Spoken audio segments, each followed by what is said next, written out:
I don't know if you see this with some of the people who you look after. So when they go to put it on their arm, what they do is they put it on their arm, and rather than just being gentle, they ram it against the arm and they squash the inserter right against the muscle, and then they click the button and they go, and the person who's receiving it goes, "That really hurts." I'm not surprised. They just like stuck it through your arm.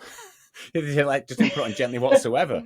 But actually what we're finding is that once you put it on and you just do a slight, especially with the Dextrom G6 rather than the others, because it's already on, the stick of it's on, if you do a slight withdraw and pull it away, it actually pulls the subcutaneous tissue away from the muscle and opens up a bit more space, and even reduces the risk still of hitting their muscle tissue.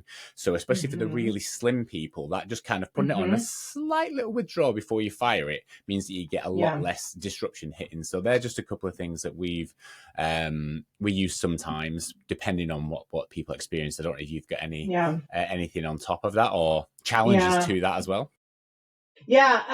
I love the idea of pulling back on the sensor. We see a lot of problems with people smashing it into the skin, exactly as you say. When I'm training someone first time on a pump, they're really like determined to get that thing really stuck, both infusion sets and CGMs. And I say, wait a minute, you're not smashing it into your skin, you're placing it on the skin. And I think sometimes, especially if it's a parent doing it, I sometimes get a similar response by just asking them to gently pinch up the skin, not a tight pinch, not a strong pinch, but kind of just lift that tissue up a little bit like a pillow. For that very reason, you're not going to smash it into muscle. It's going to just sit better in that subcutaneous tissue. So I think both methods, the slight pullback or slight pushing up of the skin, can achieve that same optimal outcome.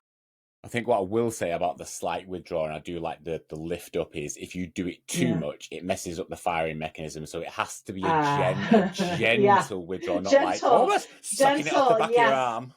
No, don't do the same the other way. I think that's the take home for this kind of subtle technique, is be gentle. You're not pulling, you're not ripping, you're not smashing. You're gently placing it on the skin. Cool. Gentle.